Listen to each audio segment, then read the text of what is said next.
Hello दोस्तों, पिछले video के अंतर्गत हमने गुप्त राजवंश के इतिहास के स्रोत, साहित्यिक स्रोत, पुरातात्विक स्रोत तथा विदेशी यात्रियों के विवरण के माध्यम से गुप्त साम्राज्य की पृष्ठभूमि को जाना। दोस्तों, आज के वीडियो के माध्यम से हम गुप्त राजवंश का प्रारंभिक इतिहास के अंतर्गत गुप्त काल के प्रमुख शासक श्रीगुप्त, घटोत्कच तथा चंद्रगुप्त प्रथम के बारे में विस्तार से चर्चा करेंगे। आप वीडियो के अंत तक बने रहें। आज का हमारा पहला टॉपिक है गुप्त राजवंश प्रारंभिक इतिहास। गुप्त राजवंश की स्थापना के संबंध में अधिकांश इतिहासकारों में मतभेद है। दो मोहरें इंपॉर्टेंट है, जिसमें से एक के ऊपर संस्कृत में श्रीगुप्तस्य अंकित है।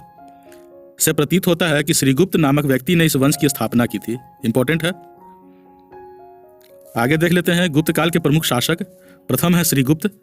गुप्त वंश के संस्थापक श्रीगुप्त था, जिसने महाराज की उपाधि धारण की थी। महाराज सामंतों की उपाधि होती थी, जिससे पता चलता है कि वह किसी शासक के अधीन शासन करते थे। याद रखेंगे। इत्सिंग के विवरण के अनुसार उसने मगध में एक मंदिर का निर्माण करवाया था। इंपॉर्टेंट है। तथा मंदिर के खर्च के लिए 24 ग्राम दान दिए थे। अगला शासक है घटोत्कच। श्रीगुप्त की मृत्यु होने के पश्चात उनका पुत्र घटोत्कच गुप्त वंश का अगला शासक बना। स्कंदगुप्त के सुपिया लेख, याद रखेंगे, रीवा मध्य प्रदेश में भी गुप्तों की वंशावली घटोत्कच के समय से ही प्रारंभ मानी जाती है। इंपॉर्टेंट है। अतः इससे ज्ञात होता है कि गुप्तों का राजनीतिक इतिहास घटोत्कच के समय से ही प्रारंभ हुआ है। आगे है गुप्त वंश के प्रतापी शासक चंद्रगुप्त प्रथम 319 से 350 ईस्वी। घटोत्कच के बाद चंद्रगुप्त प्रथम राजा बना, जो गुप्त वंश का शक्तिशाली शासक था। इंपॉर्टेंट है। चंद्रगुप्त प्रथम को गुप्त वंश का वास्तविक संस्थापक माना जाता है। याद रखेंगे। उन्होंने 319 ईस्वी से 350 ईस्वी तक शासन किया। डेट महत्वपूर्ण है, इसे याद रखेंगे। उन्होंने अपने शासनकाल में एक नया संवत चलाया, जिसे गुप्त संवत के नाम से जाना जाता है। इंपॉर्टेंट है। यह संवत मुख्य रूप से गुप्त सम्राटों के काल तक ही प्रचलित रहा। गुप्त संवत तथा शक संवत के मध्य 241 वर्षों का अंतर है। याद रखेंगे। गुप्त संवत 319 ईस्वी चंद्रगुप्त प्रथम के राज्यारोहण के साथ प्रारंभ होता है, जबकि शक संवत 78 ईस्वी कनिष्क के राज्यारोहण के साथ आरंभ होता है। इंपॉर्टेंट है। आगे देख लेते हैं। चंद्रगुप्त प्रथम को इतिहास में एक नए संवत के प्रवर्तन का श्रेय दिया जाता है। फ्लीट की गणना के अनुसार इस संवत का प्रचलन 319-320 ईस्वी में किया गया था। याद रखेंगे। चंद्रगुप्त के राज्यारोहण के समय गुप्त शासकों का राज्य केवल मगध तक ही सीमित था। चंद्रगुप्त ने इसे विस्तृत कर इलाहाबाद तक बढ़ा दिया। इंपॉर्टेंट है।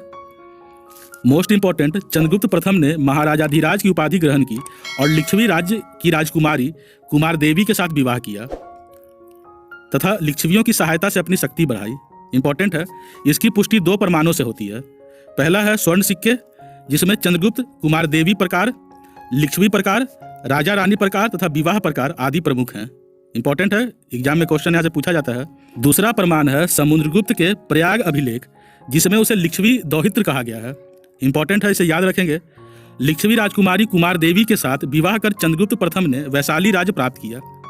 उसने अपने स्वर्ण सिक्कों पर अपना और कुमार देवी का नाम खुदवाया।